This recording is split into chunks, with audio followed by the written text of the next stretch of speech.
Man, it's good to be back in the building. Ladies and gentlemen, Technologist Forum is here. What's the day? God, it's November. Y'all ready? Yes. Yeah, Y'all ready? let's go. Let's Let's go. go. Listen, we got Tanya, we got Jim, we're streaming on all sorts of platforms all over the place. We family, so we just gonna go ahead and jump right into it. Um, we're gonna have a discussion about what I'm calling the rise of everyday AI. I just gave the co-host that premise, no other background, no other information, but the idea is I just wanted to have a conversation with us, amongst the three of us, and also those who are brave enough to leave a comment or a question. And you can do that by putting a Q in your comment, and we will address it. Let's start there. When I say the rise of everyday AI, and again, I'm a premises. I thought it is 36,000 feet in the air a couple of days ago. So if it's a little off the cuff, y'all pray for me and y'all forgive me. Channy, let me start with you, ladies first. Your thoughts, because you live in the world of AI, right? You are building Yeah. products, you are building solutions, you are building use cases for Yep. AI for folks. Talk a little bit about what that means when you hear the statement, the rise of everyday AI. Honestly, for me, that means that the AI is really permeating every part of our life. It's not just professional, it's not just business. Because I know a lot of entrepreneurs and marketers tend to gravitate towards things like this. It's new tech, right? The shiny objects. But it's not just for us, it's also for anyone who is doing anything, any activity, whether you're in school or if you're at church or if you're doing your day to day grocery shopping, creating recipes to cook for the evening. Whatever it is you're doing, AI as a tool is now something that I think more and more people are starting to find ways to use it. So for me, everyday AI is about the idea that it's being adopted um, into households, businesses, you name it. Like Mm-hmm. it's become a part of our system and how we work and live You sure you and did? play.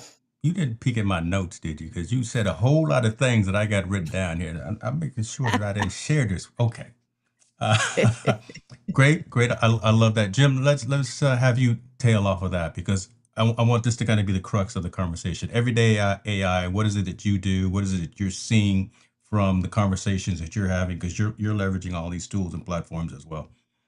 I mean, I will say that I was probably a little slower to the AI party, and part of it was because it's like, oh, I got to pay for all these different subscriptions. But then, thanks to Dustin Stout, I discovered Magi, which was great because it's got a bunch of tools all under one roof. But then, what's really got my attention of late, well, one, Gemini, because if you've got a business enterprise Google account, you get access to a lot of those things. What is it, Nana Banana or whatever, Banana Nana, Nana Nana, Nano banana. and and But you're gonna have to get the names right if you're gonna come I around. know. Well, I'm old, so that's my excuse. But what I really like, as a Mac user, is I'm really enjoying what you can do with Atlas. And so, as we talked about, I don't know if Tanya's using it, but I'm actually using Ecamm interview mode in Atlas tonight as opposed to Chrome. Yeah. And I like how it will let you analyze your stuff because it's basically next to whatever window you got open, and you can ask it questions specifically off of that, and it gives some amazing feedback. How to improve titles, list. In fact, I was thinking with that Ecamm competitor that people that Mm-mm. are browser-based people use, Mm-mm. it might actually tell you how to make your title and description of your live stream better before you even publish it. Mm. And I think that could be very helpful because one of the things too is, I mean, even though what in theory, these platforms, whether it's uh, Perplexity, whether it's Atlas, are using Google, or sometimes they say they're using Reddit to search for things, Yeah. you still can ask the question, I want my content to be found by ChatGPT and found by Perplexity. And that's where I've seen it helpful in giving you those clues, because Yeah. even if it ends up in Gemini, you have to start thinking that way first, because even I'm sure both of you, when you go search on Google, what's the first thing you get now? You get an AI summary, Yep. right? Right, It's right. not giving you what we were used to back in the old days. Um, and so whether you like it Which or is not, yesterday. yeah, Talk about it. whether you like it or not, you have to, you know, go with the times and start at least getting into understanding how AI can help you. It doesn't Yeah. mean you have to do everything with AI, but I think, it's no longer one of these things where you can just put your head in the sand or you're going to get left behind. Love that. You said a whole mouthful there. And we gonna unpack all of that. And Jim is on one today, ladies and gentlemen. First of all, let me say what's going on to the people in the building. Curtis, we see you, sir. Appreciate you for joining. Tech Troublemakers in the building as well. And MDH, we see you. Appreciate you for being here, my friend. So let me ask this, because you said a lot and it all is relevant. I want to go back to the fact that we're using AI to do so many different things. And you mentioned a couple of browser platforms. So yeah, everyone knows about Chrome and the integration with Gemini and Perplexity and Comet, and now OpenAI's Atlas. The pervasiveness of AI to do so much for us at any time. Again, like you said, you do a regular Google search. It no longer just shows you the listing of items or of things. It now actually goes through AI mode by default. Is that too much? Are we moving too fast in the terms of where human engagement interaction is being replaced by these algorithms? But is it doing the old Steve Jobs when he took the headphone jack out of the iPhone? Right, he took it out before we thought we wanted to take it out. Everyone was up in Hmm. arms, but now we realize no one's using wired headphones anymore. Is it kind of that same mentality? Do you guys feel that we're moving too fast with all of this new introduction of technology, especially around AI? I think the danger there, James, is that because you get this summary, you don't question it, right? Yeah. That's the Okay. danger, because we as humans need to remember that critical thinking is still important. And my concern is that with AI, people are not thinking anymore, right? They're just, oh, well, it told me this, right? It's kind of the problem we have, we'll just say, between the left and the right, is people don't want to check facts. Like, oh, well, it told me this, so it must be true. Yeah. Yeah. And that's the concern that I have, is that people are just going to take things at face value, as opposed to like, I want to see this. I mean, I was on a show earlier today, AI and social media shortcuts, and talking with my friend Rachel from Bad Redhead Media, and she was talking about Mm. how she's been using with Mm. books, and we'll ask it like, hey, give me four, some quotes to use for, quote cards out of this book, and she has to double check it because sometimes it's making stuff up, Right. right? So it's not always giving you facts. I think that's the concern I would have in regards to you know taking it at face value. Tanya, I want you to address this question from Roy here. He says we are selling our digital souls to AI. He's addicted to it and he uses it in everything that he does. That Hmm. right again, that's my fear. And I'm a glass half full guy for the most of the part, but again, and I'm a technologist at heart as well, enterprise technologist. And Yeah. but some of you, I don't know if I've told you, some folks I've told my personal secret, my personal journey, and my personal uh, feeling about social media. Hmm. Maybe I'll get into this offline. I don't need to share it with the world, but it's a positive and it's a negative. But Yeah. what Roy is just saying right there, your thoughts on that? Are we moving too fast? Is it overshadowing is it overtaking creativity? Let me ask that. I think if you allow it to, so, okay, let me give you the broad answer. The broad answer, I think, is yes. But I'm going to give the but with the dot, dot, dot. And the dot, dot, dot is there is no way it's going to slow down now. Like, this is the Pandora's box. It's already open. It's not going to be shut down. It's not going to be closed. So we have to think about, at this point, we can't think about how do we shut it down and how do we slow it down. It's already at pace and it's just going to get faster. We've been Mm, seeing tech. over the past, 10, 20 years, we've been seeing it speed up. I remember when I first started in the corporate world and we had those big giant phones. Remember those big ones that we had to carry like with a suitcase? I used to have to carry that when I entered the workforce. And now here we are 30 something years later, and we're carrying little bitty things like this, or even a watch that I can make a phone call on, right? So we know that the pace is there. We know that the tech is going to continue to move on with or without us. What our job is now is for those who are taking accountability to understand and to learn Mm, what AI can do. It's on us, it's incumbent upon us to educate people, to make them aware of the privacy issues, the security issues, the bias issues. Those are concerns for me.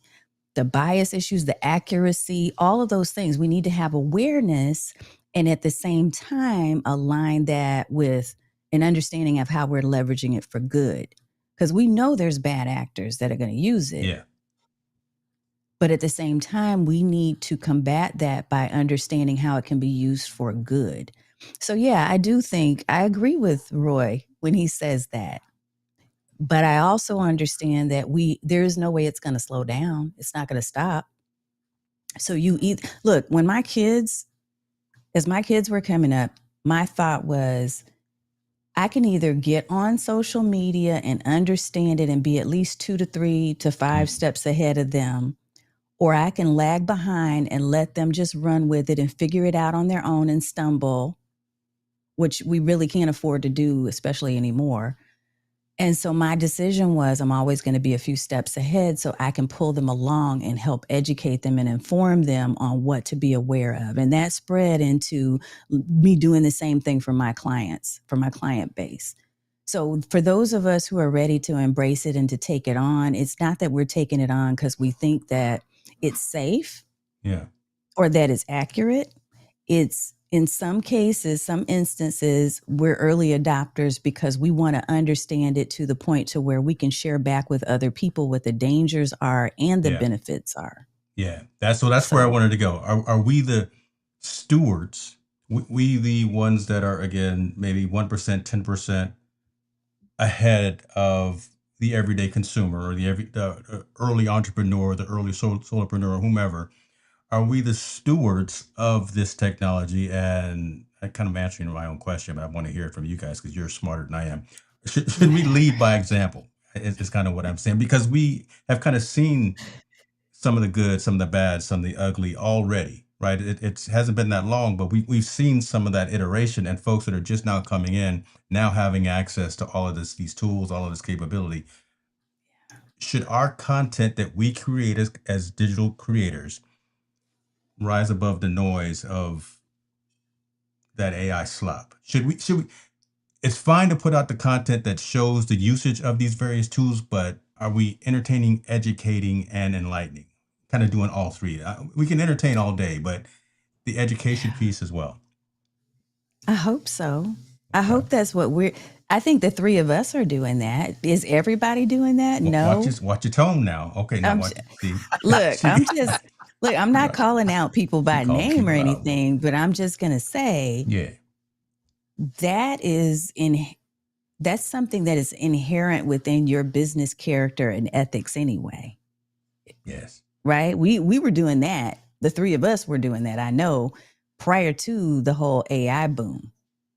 So we have a duty to continue to carry those same ethics and that thought leadership into this new world of AI and tech and automation and all the things that we do.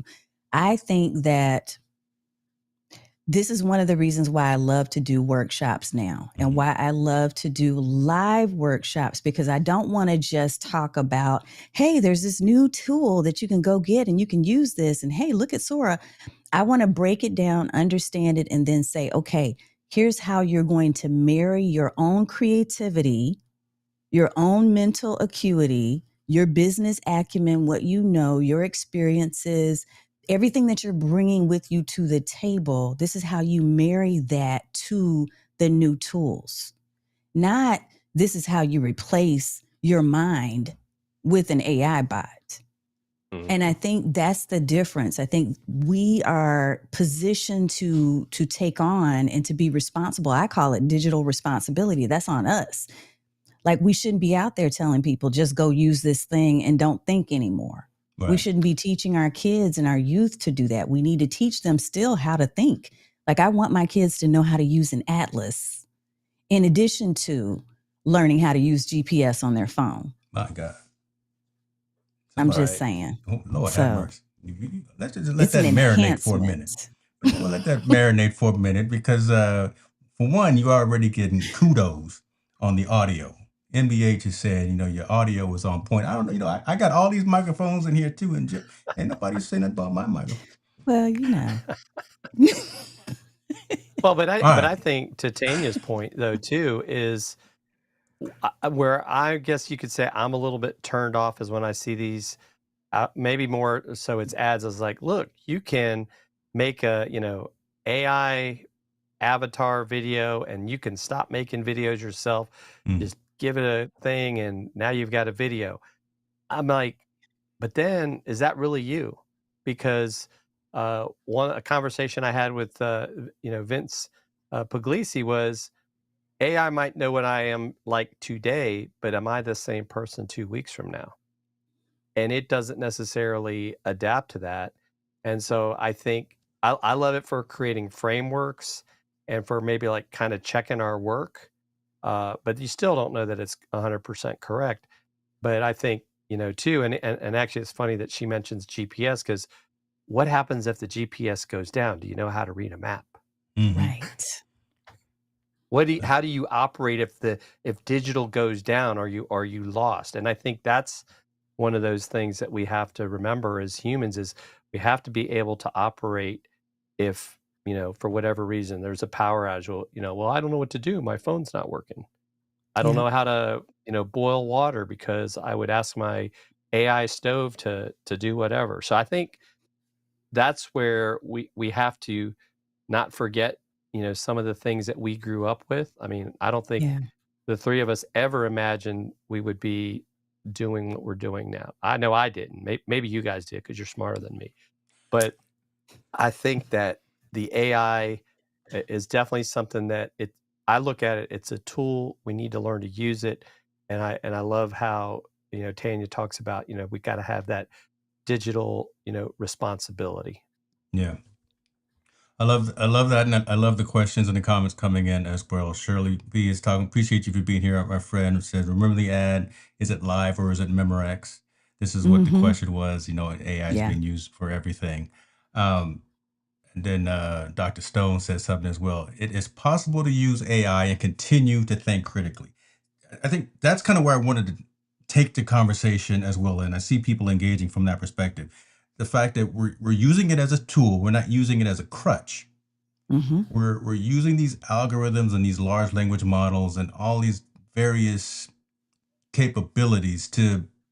I always talk about taking steps out of the workflow, right? At Yeah. the end of the day, if I can be more productive and effective with my time, 1,440 minutes per day. Shouts out to Florence Donald on that for reminding me of that every time I talk to her.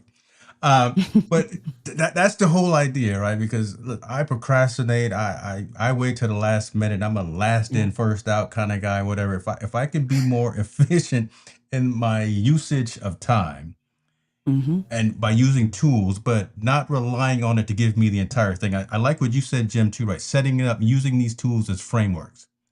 Mm-hmm. Right, just giving it an idea to brainstorm. I can't call Tanya at midnight all the time when I got an idea or something. Because listen, she probably cussed me out. I'll be asleep. She won't even pick up the phone, ladies and gentlemen. I I'm won't trying to even pick it up. call. I'm trying to. But when I have one of those brain fart moments, and at the end of the day, and I want to get some ideas out, leveraging these tools to set up the conversation, set up the dialogue, and then still go deeper. I think instead of making an assumption, we have to have this conversation that use the tools, but do your own research, do your homework, put Yes. in the work so you understand what you're actually getting from these tools. Does that kind of make sense? It Yeah. does, and Yeah. and I got a question, I guess for the two of you because I've seen this as well as say whether it's we'll call it the the people that make graphic designers and some of these other people are Mhm. scared that their job is going to go Yeah. away because of AI. What are your guys' thoughts on that? Do you think that, yeah, there's that possibility to some extent, but how do we address that things are going to change? I mean, even like the actors, right? They're fearful of like, oh, they're going to start writing scripts and create movies Mhm. that are nothing but AI. And yes, people will watch that because they just want to be entertained. I And your think we have opinion. to find new ways to. I think it's just like with every revolution, right? The Industrial Revolution, all the different ones, right? All the different transitions that we've had throughout history. There is loss. And so there will be loss of certain jobs, but there's also huge opportunities.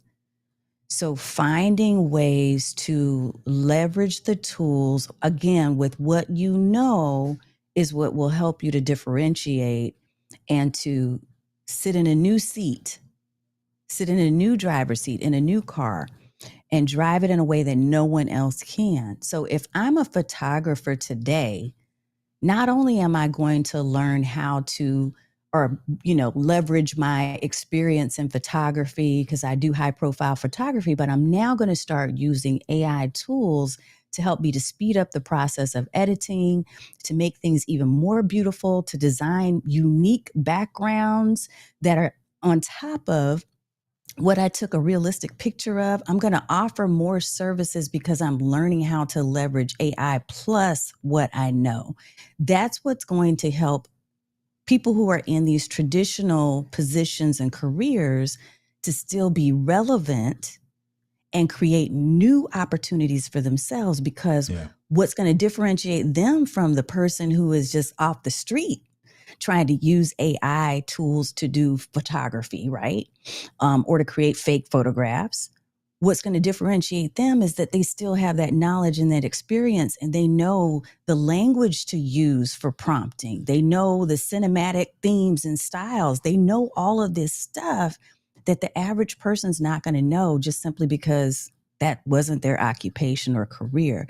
So I feel like we have to remember and remind folks that are fearful that with every revolution, with every transition in history, there will be losses, but it's up to you. Again, the digital responsibility thing, it's up to you to decide how much you want to learn. You stop putting your head in the sand and saying, oh, I don't want to learn that. I'm just going to keep doing what I've always done.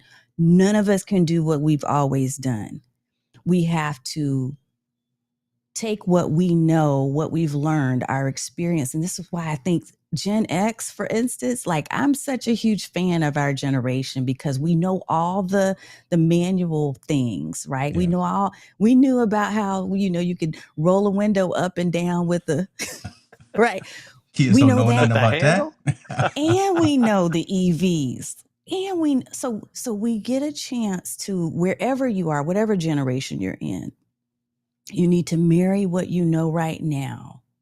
You need to marry your understanding of historical context with what you're seeing in the future, what you're identifying as trends that are coming. You need to stay on top of your game. And if you can do that, that's what's going to help you to continue to thrive and not be left behind.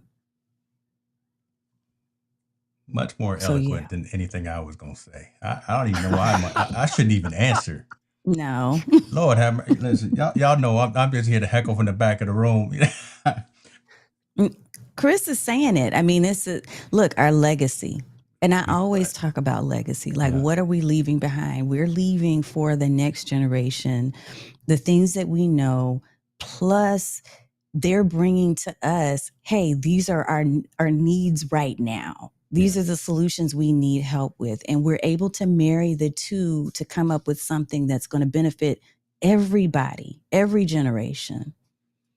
So I just, the thing that I think bothers me most about this whole AI thing is Yeah. when I continue to hear people fear mongering Mm. Yeah. and saying, oh, don't do that. And you don't want to, and they're, instead of really showing what it can be, what the possibilities are, we end up shutting people down from wanting to learn it. And that's the thing that's got me a little worried right now, because what it's going to do is it's going to create further disparity Mm-hmm. between the working classes, right, and the wealthy classes. It's going to create further division, So this is the new because digital divide. this is the people that Okay. know and the people that don't want to know, Yeah. or the people that have access and the people that don't have access. That is going to be even a wider gap than ever the more we move into this new world. And that concerns me. Can you Right. And oh, go ahead, Jim. let me say one thing, because I just got to get a tangent. I'm an old guy, right? You know, I get things that they pop in my head. So do you think that you can influence into the folks who want to just mail it in? Right. Again, because we're talking about this new digital divide here, and Yeah. get to it before it leaves you, because the train has already started. But Yeah. there are a lot of folks that are still sitting on the curb, thinking that it's not real, that it's science fiction, that it's the Jetsons, and that they aren't self motivated. Do you think you can motivate those folks to get on board with what's happening? It's actually a trick I question. don't Jim, did you want to look? I don't think Well, I can I motivate anybody. I think that I That's can it. do my job and I can speak out loud about what I know. And I did this the other day with a post, and I saw in the comments, people were like, wow, you gave me a whole new spin on what I should be thinking about. You really opened my eyes with just a single post. Like, we have to be vocal about what is possible. We have to actually help people make the connect between reality, like what they're living and the things that they're doing practically day to day, and what these tools can do to help them to speed up and be more efficient, and to be more effective Mm, with the outcomes that they get, because they're using these tools properly. But again, that goes to the whole digital responsibility thing. So it's only going to be something that I can't motivate you. I can yeah. educate and I can do my job and say out loud, here's what's possibility, right? But then you have to make a decision at some point about whether or not you're going to buy into that, you're going to try it at least, or you're going to just sit behind and be left behind. I knew you were my people. Because that's literally well, and exactly what I say all the time. Go ahead, Jim. I'm sorry, brother. yeah, and I no, and I think, to take it a step further, is not just the digital divide of the haves and the have-nots, but also I think from you're going to call it an aging perspective, you Yeah. know, you have some of us that are older that are willing to be those lifelong learners. Like, okay, I got to learn how to use this technology. Great. And we have friends right now that are our same age. It's like, oh, I'm not doing that. Oh Yep. no, I don't want to, I want to in fact, I want a flip phone, or I even want to go back to the old, phone that I got to push the buttons on. And they don't realize how far they're going to leave themselves behind. And I think even still, as much as video is consumed, how many people still don't do video? We're Yeah. talking businesses, we're talking individuals, we're talking even how people still struggle to look decent on a Zoom call. Yeah. And, really, the 2020 should have at least made you realize, like, hey, I got to at least learn how to have a good mic and a decent camera. And we still aren't there. And it just, so I think I go along with what Chris was talking about, right? That lifelong learning. And I'm also curious to see, especially, now being a grandparent, how education is going to change. Mm, Because Yeah. the reality is, when you have access to information, I sometimes feel like these professors and these teachers is like it's almost like they want to force rote memorization on people. Like, well, if you don't Hmm. memorize this, then you're not learning. No, it's about teaching people how to critically think. I mean, like I used to joke, I was in government contracting. Do you think I wanted to memorize the federal acquisition regulation? No. I wanted to figure out, where do I go to find the information? Yeah. That's what is the critical skill, is how do I find the facts and know that they're facts and not folly? Love it. uh, man, that's good. All right, I will answer, and then I'll move on, because the fact I I said I was a glass half full guy, but I do believe that repetitive tasks will be eliminated. I think some of the lower level, kind of entry level types of repetitive tasks will be eliminated and replaced with an algorithm. Mm-hmm. And that's fine because as Tad was saying, you want to be the person who's programming, coding, and prompting the algorithm. You want to be the one who's telling it what is right and what's wrong and what to do next. You want to be a continual learner. So you don't necessarily want to be in that same entry level associate position. Nothing wrong with it. Shouts out to you. Right out of school, do your thing. But there should be kind of an upward mobility that you're looking for. And I again agree that you can't motivate anyone else. I can't motivate you. If you don't come show up, if you just want to mail it in, I got nothing to do with you. Yeah. Right. If you're not trying to push it, if you're not trying to move, if you're not trying to be progressively forward, you just want to sit at the curb and drink St. Ides all day. I just dated myself again with that. But shout out to the St. Ides.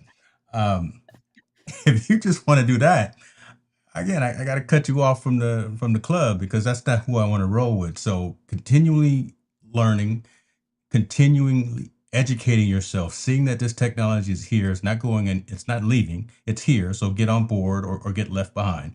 And those are the Yeah. folks that are going to be able to retrain, re-engineer themselves.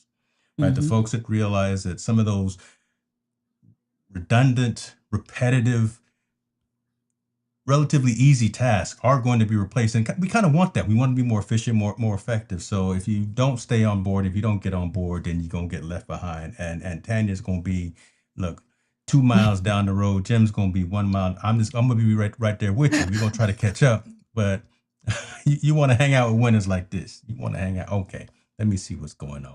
What's going on. What's that? Oh Lord, let me straighten up. Mama's in the building. I Oh, know. Mom's in the house. Hey, hey, let, Mom. let, let me sit up straight. I make sure I didn't say nothing about anybody. Mama, appreciate you for being here as we talk these things. Uh, Chris Stone, I'm a mad dog to see. I'm not. Melanie probably drinking an Guarantee old fashioned, 2020.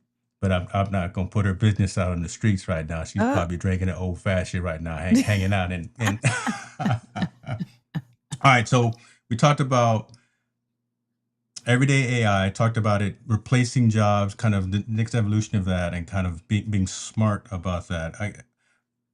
We kind of touched on this topic as well. I want to ask about culture. I want to talk about opportunities for um, that digital divide perspective as well, and kind of what your thoughts on that. Do you see the access to these tools as being open to everyone? Or do you see kind of close of the guard? I don't know what I'm trying to say, but do you think everyone has access to the same types of tools, right? If you got access to the internet, if you got access to a laptop or web browser, whatever, do you think, and do you think everyone has access to a Coursera or to a whomever where they can start learning about how to leverage these tools? And either one, you can go first.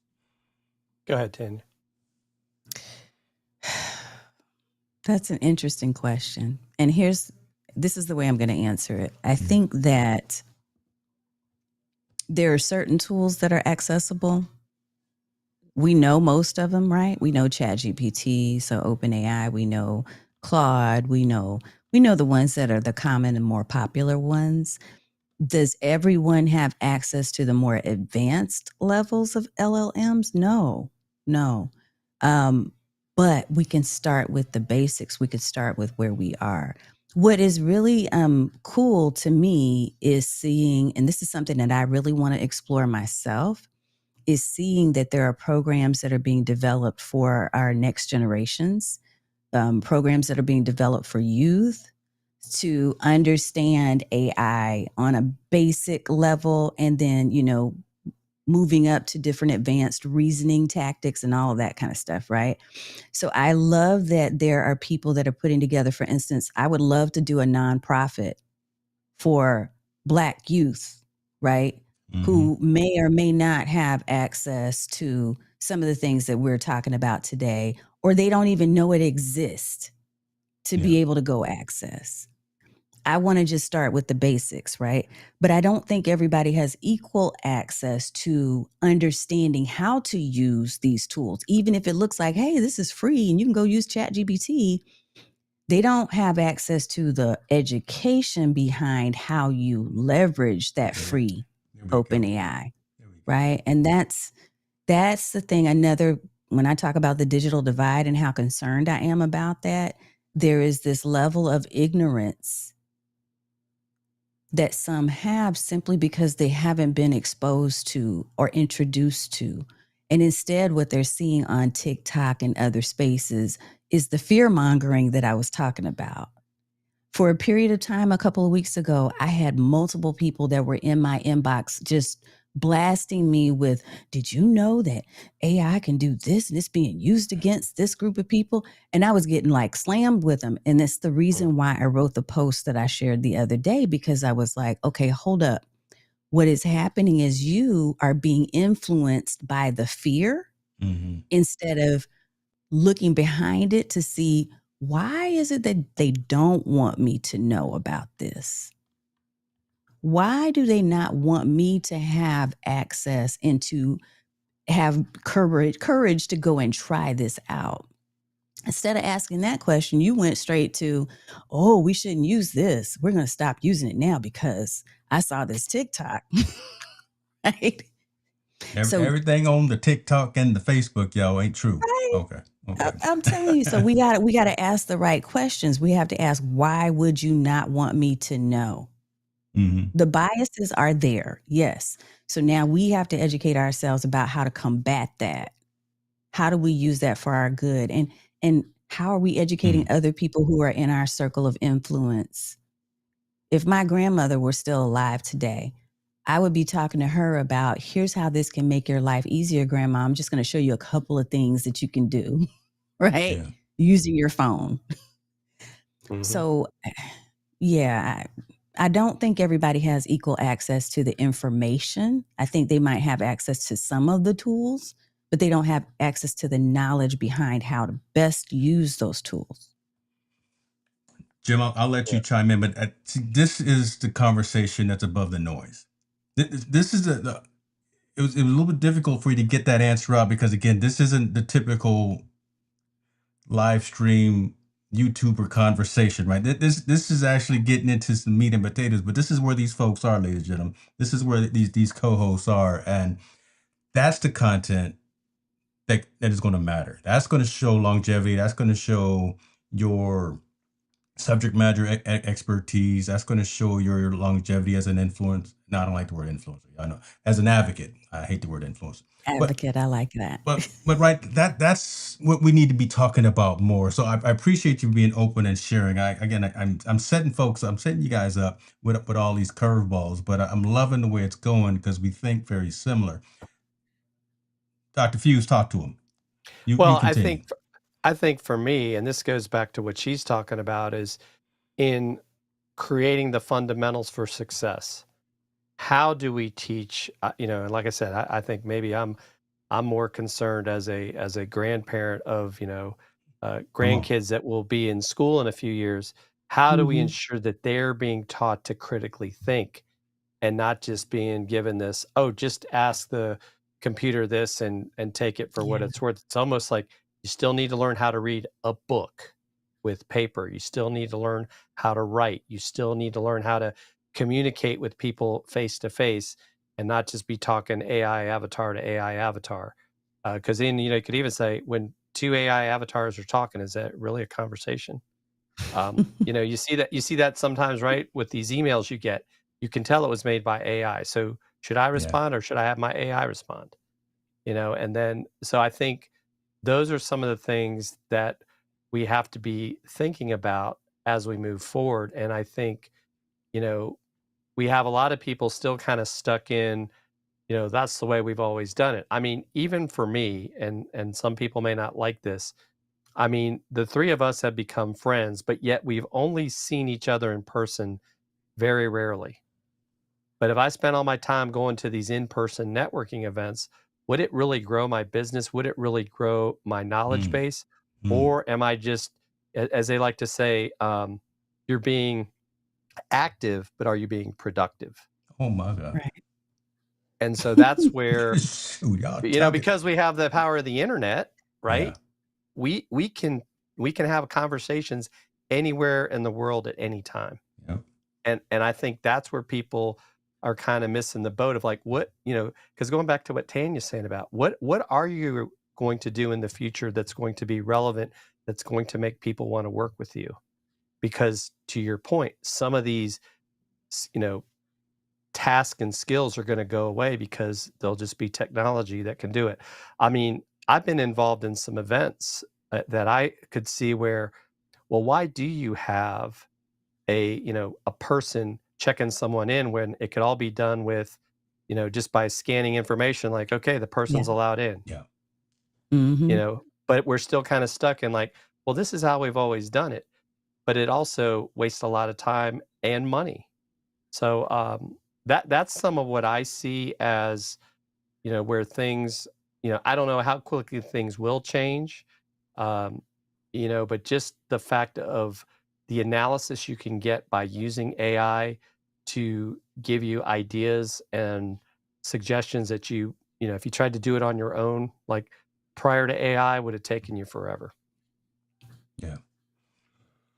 Let me do this. Let me ask this because you definitely hit on something right there. Being busy does not mean you're productive. You're being Hmm. active, but are you being productive as well? So Florence and Chris chimed in on that. So you dropping gems over here, ladies and gentlemen. At least like, subscribe, follow them too. Subscribe to their channels. I'm more make sure you follow these folks because this is where the winner's at. Be active, not passive, proactive and not reactive. Doug over Yes, here. Doug. That's a My good one. goodness. Yes. He In over here layman's preaching. terms. Yes. All He over here right. dropping gems left and right, ladies and gentlemen. So what do we do? So the onus now, again, you guys know 10% more than the other folks. And I think there is a responsibility. Or let me ask you this. Do you think you have the responsibility to reach back, help the new folks coming up? And if you have an example, I know it's probably a very generalistic question. And in the comments as well, how do we do that? How do we educate? How do we bring folks forward? What examples do we do? Is it by no, I'm not even gonna ask. I'm just gonna put that question to you two.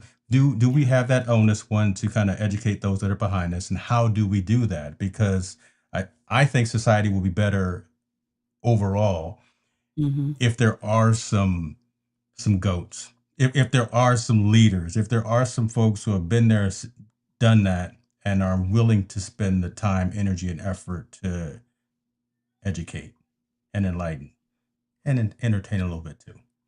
Well, I'll leave let's that. let the lady from Texas go first. The lady from Texas has the floor, ladies and gentlemen. Go right ahead.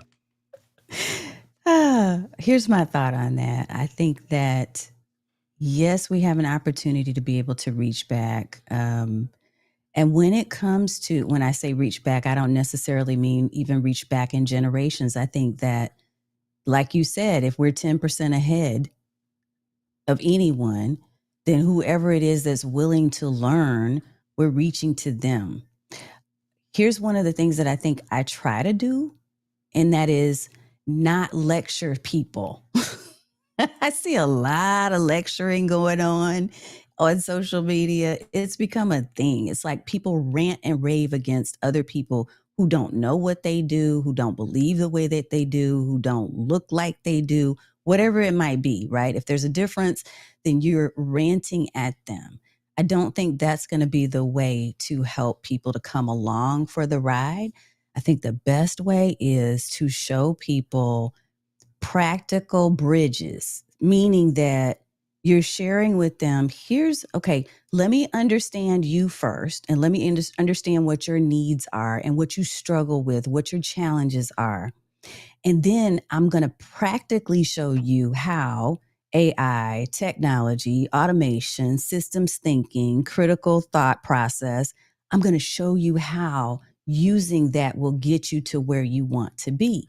This is one of the reasons why I stopped a while ago doing the on-demand courses, because people buy those courses and they sit on the shelf and they never do anything with them. But when we're doing a live class or a live workshop, I always add a co-working element to that, because I don't want you to just hear what I'm saying because I'm talking at you. I want you to implement and apply it to your today. Whatever's happening with you in your day to day and how you're doing things now, I want you to see the bridge between what you're doing now and how that can be transformed with the power of the tools and the systems thinking. I want you to see that. Because I think, honestly, then, James, that's the only way people will truly take a hold of it and say, oh, I get it. Now this makes sense to me. Now I can see why this is a positive and a good thing. But talking at people and constantly ranting at them and telling them they're dumb or they're stupid or this is why you're not successful. I hate seeing those type of posts when people are comparing themselves and their knowledge to what other people are doing or know. Yeah. It's about bringing people along by showing them the practical bridge between what they do now and what is possible. So I guess that's my answer. I love it. I mean, I know for me, and kind of an old joke is my tagline. I used to use my last name was "I'm fired up to help you succeed," and so that's kind of how I look at these things. Is my goal, and part of that is like even in the Marine Corps, the officer enlisted relationship. It's kind of the teacher scholar sort of thing. Help your Marines to become better because they got to take over from you down the road. So I look at that way in business as well as how can I help you get better? But I can only help you get as good as you want to be. Doesn't matter what I want you to do. And I'm sure we've all dealt with that, even with our own children. Yeah. We have Mhm. things we'd like them to do, but they're going to make their own decisions, but we're still going to love them. We're still going to be there for them. And I think I kind of look at that as well in business as like, hey, I'm always here to help you. But I also, and I think we've all learned this lesson is I got to be careful about the brain picking.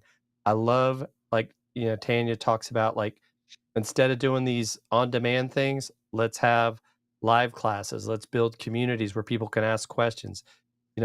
I think for me now, I'm looking at creating more short YouTube videos that can teach you something quick.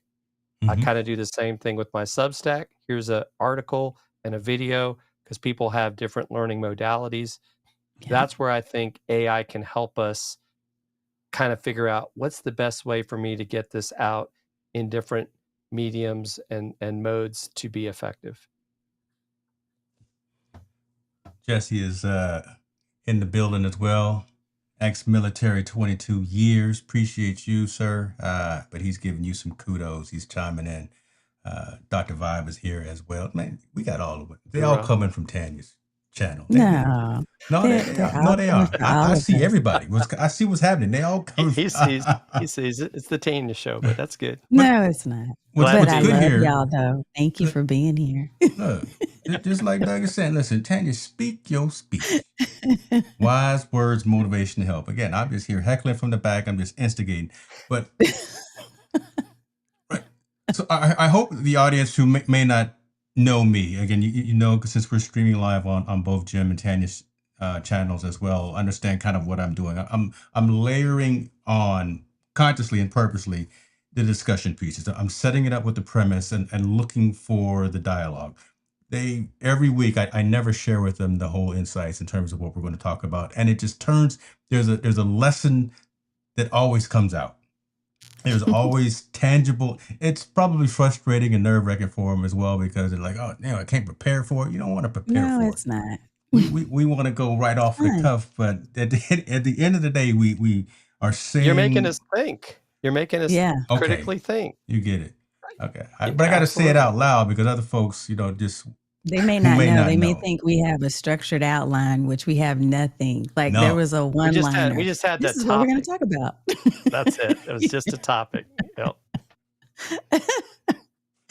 And I think he told us this morning, didn't he? Or maybe it was This yesterday. afternoon. It was this afternoon. It wasn't even Yeah. this morning. Oh, okay. See, And I was I'm just like, okay. like I said, last in, first out. I'm not trifling. Listen, it was on purpose. Again, it's conscious to make sure that we stay fresh with this conversation. And I think it's more lively. I know it's more lively because again, It it's is. causing us to not put on airs. We're actually saying how we truly operate in our own entrepreneurship and our own businesses. What Tanya's doing with her podcast, with her Substack, with her GPT generation, we've touched on each piece of that.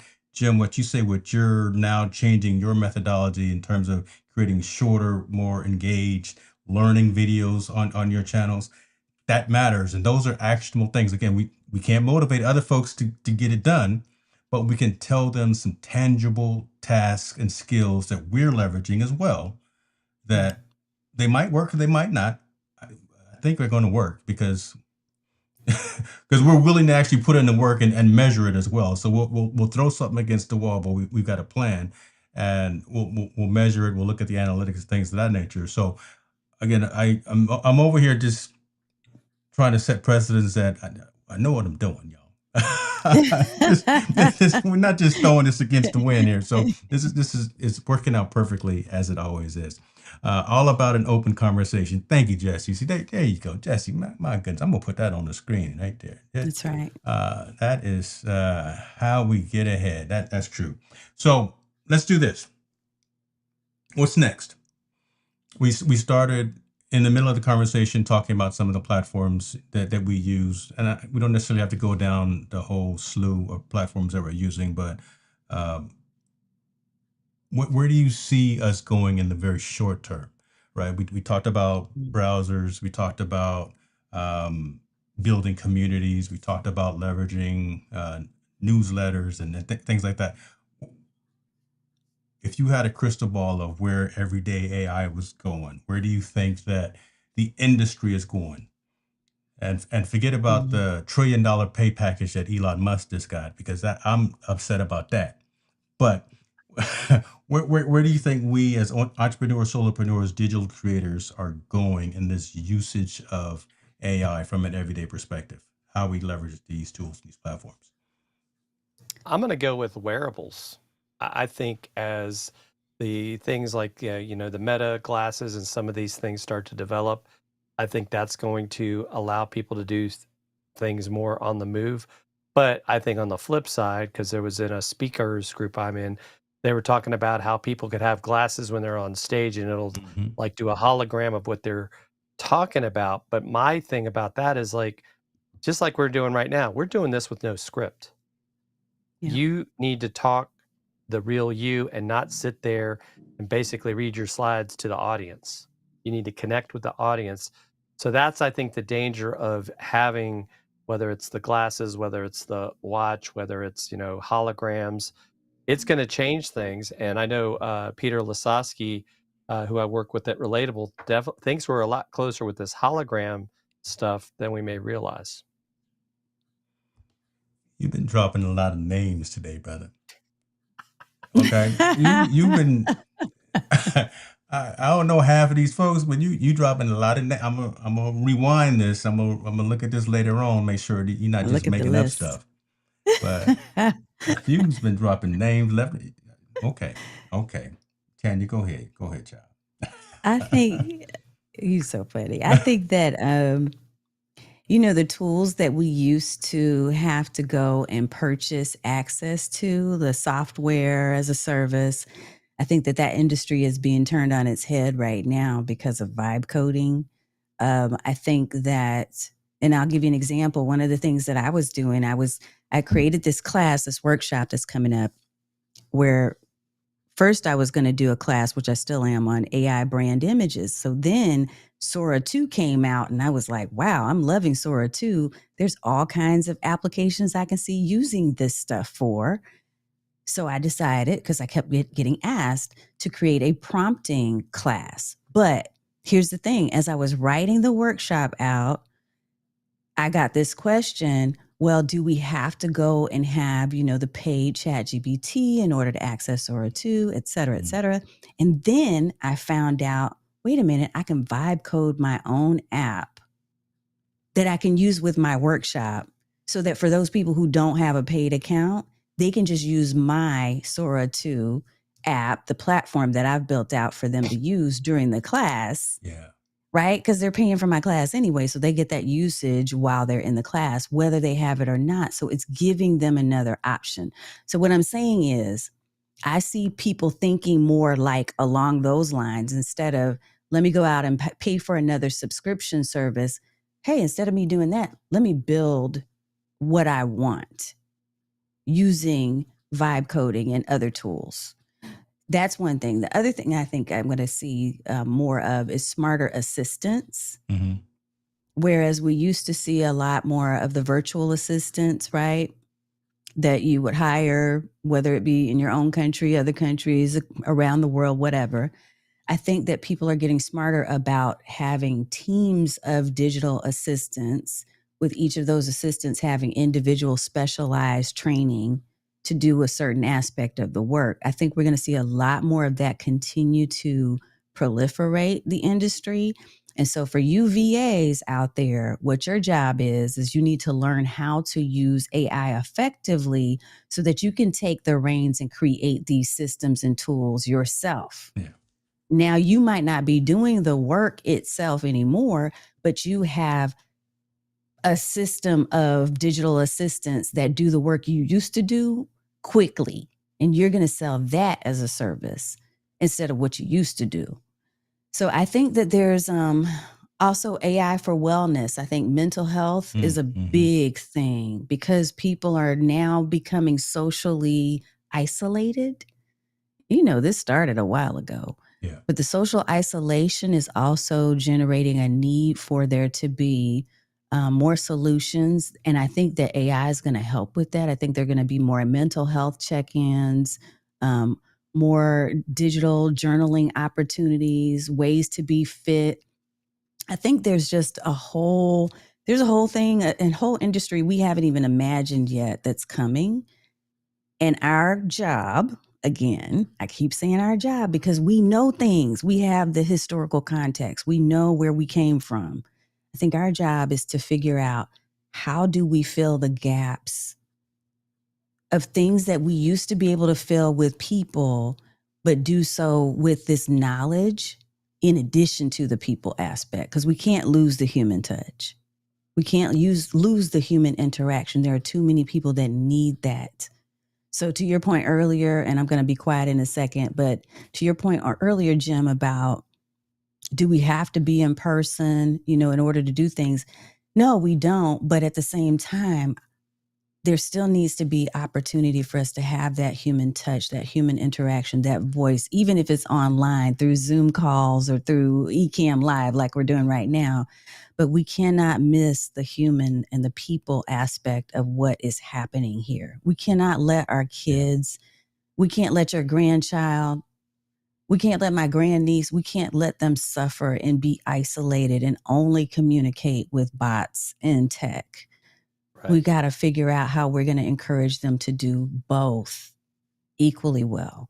So AI is only as effective as the people in charge writing the programs. yeah. Human touch. I want to go. You just opened up a little bit of a Pandora box. I'm gonna go down it just for a minute, just for a minute, because that's who I Okay. am. And then we're gonna get to your question, Florence. Who knows BitRig? I'm not sure what that is. Give us a little more context on that. All of this conversation about where we are, and again, we were getting ready to bring this plane in, but it brings up the question that I have about regulation. Mm. How do you feel about, again, these AI tools, these AI algorithms, these large language models are becoming progressively better every hour? Not every month, not every 6 months, but every hour. I'm not a big regulator. Again, we can be where we are with a lot of different things. We don't have to have a political conversation, whatever. But how do you feel as we continue to evolve from this technology perspective? Mm-hmm. Does someone need to be in the middle? Should there be a governing board? I don't know what would be called. Should someone be the council, the Jedi council of AI watchers? Or should there be rules, laws, policies in place? There's no right answer. There's no wrong answer. I don't, it doesn't matter. But I'm just wondering, because again, it's almost the Wild West right now, right? It You've is. got every single company coming up with some type of new algorithm, new tool, new assistant, new Yeah. process. Somebody got to wrangle this in just from my perspective, and I see chat already lighting up when I bring up Yeah. legislation and regulation. Yeah. That we about to get into it. Yeah. Look, so I'm a policy analyst in the corporate world. Come on Okay. now. So that is what I do. That's like I've been doing that for a long time, for many years. Yes, there should be policy. Yes, there should be laws. Yes, there should be regulation. All of the things you just said should be in place.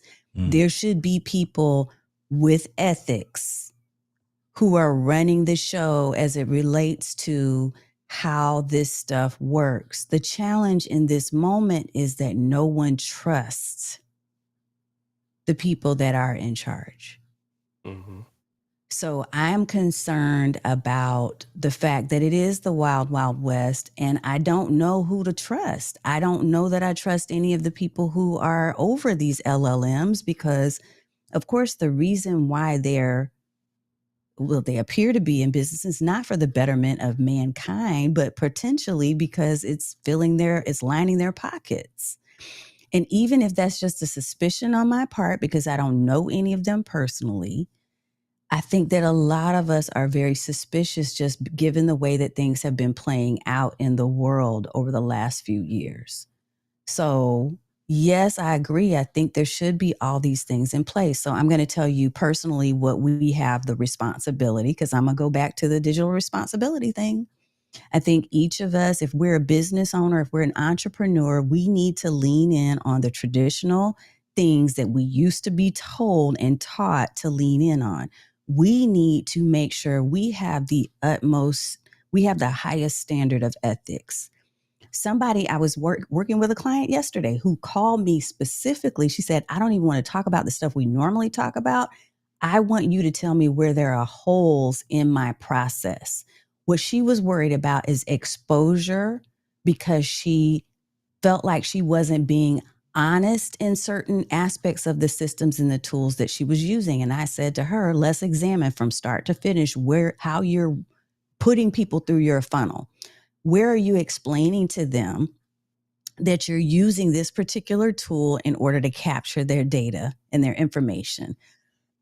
How are you explaining to them how you're using that info, where it's being stored? Like, are you asking these questions of the people who are behind the scenes for your company and your business so that you can set it up to be truthful and honest and real with people about how you're using their info? That starts with us as the owners. We can't necessarily rely on government, on regulation, on all of those things right now in this time because there's a lot of mistrust. But do those things need to be in place? Absolutely. And I hope that they will be at some point. And I hope that we will somehow regain trust in those different systems. I just don't know that it exists today. That's my honest and transparent feeling on this. So I'm taking responsibility for my own business to say I'm truthful. The ethical considerations that I think about are to protect you and to protect me and my family, right? So anytime I'm having a call with a one-on-one client, I'm saying to them, would you like me to record this conversation? I ask them up front at the beginning of the call. And then I tell them the only way that this transcript will be used is it's going to be used in one of the two or the three following ways. And I lay it out for them so that they are clear on exactly how that info is being used. Making sure that you're integrating and incorporating some type of information into your terms of service and your privacy policy about the use of AI. Mari Smith shared something the other day that a lot of people were up in arms about. She talked about a speaker clause and having a speaker clause that tells people exactly how you're okay or not okay with them using your likeness, whether it's your voice or your physical appearance, with the use of AI. These are things we as individual owners and entrepreneurs may have to think of on our own while the rest of the world and the industry and the regulators that are supposed to be doing it, while they're doing their job eventually. Mm. So, Mr. Oh Fuse. yeah. Yeah, I mean, she hit on a lot of the things. I mean, we have a lot of quote unquote rules and regulations in place today. but they're not enforced. And I think that's the concern I have. And even if you look sometimes at, we'll just call the leadership, whether it's at the local, state, or federal level, they don't have the knowledge base to make good decisions, or they're being fed the information to make those decisions by groups or people that don't necessarily have our best interest at heart, but their own pocketbook. Appreciate y'all. We got to breathe. Got to exhale just because we did. Yeah. I took y'all down one right there. But Yes, you again, did. above the noise, above the line, and we had to have that conversation. The comments was on point as well, in alignment with what we were talking about, Jesse and Florence and Dr. Vibe, everyone, and John. I see you in the building as well. We're gonna go and bring this plane in, but that's the conversation right there.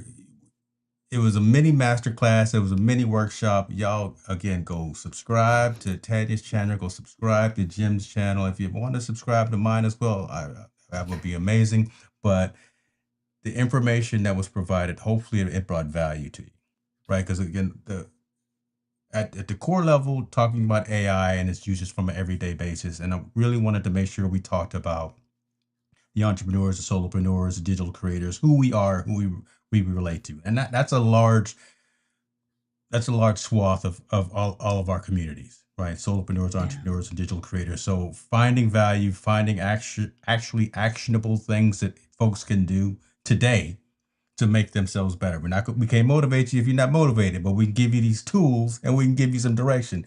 The ball's in all of our courts now to go do the thing. So share this episode, rewind it, watch it again.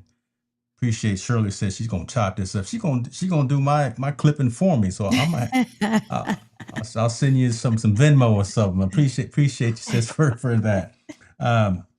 It's just what we do, ladies and gentlemen. Technologist Forum. We meet every Thursday. I bring on members of the family as co-hosts, and we chop it up and we talk about the things that matter. Hopefully, you found value in the conversation. If you did, let me know. If you didn't, still let me know.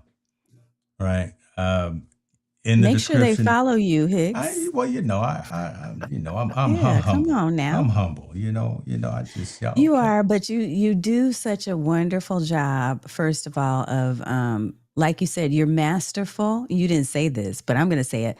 You're masterful at making things seem simple. So providing us with the topic and then allowing us to really speak from the heart on things.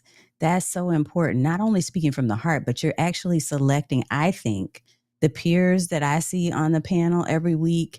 They're people who are thought leaders within their own niche, and what they do is amazing already outside of these walls. But when we come together, I think it's really incredible. And you've done that. It's because we trust you and we know you that we said, yeah, sure, I'll sign up when you were asking, like, who wants to be on these panels. That's why I come every month. So Yep. I want to thank you and give you your flowers too. And we know you just got off a plane not that long ago. Yeah. And 12 we're hours like, ago. hey. 12 hours ago. Okay. Dr. Hicks, I'm not going to give you any flowers, but I might give you some bourbon. But yeah, I would agree with Tanya. It's kind of one of those things, right? Like if either one of you were to ask me to do something, of course I'm going to say yes. Because I trust you. I've gotten to know you both, and I think we all are very much alike in things that we think in, not just in the tech space, but in general. You're both genuinely good people that, I think are great role models for all of us. And so, yeah, I love when we get a chance to talk, and like you said, the format is great because this isn't like a script of like, okay, well, we got to cover this or that. It's just kind of goes where it goes, and you're seeing the real people. There you go. I appreciate y'all. That's what we're going to do. So, folks, again, chime in. Okay, subscribe to this one too, but make sure you get theirs. We will see you next week for another discussion. Tanya brought up vibe code, and I'm going to put that in our Notion database because I think we need to talk a little bit about that as well, because that's crazy, and just how powerful that is and where it's going already. So I think we're gonna talk about that as well. Y'all be good to yourselves, and I will see you. I don't know when I'm gonna see you, but I'm gonna see y'all next time.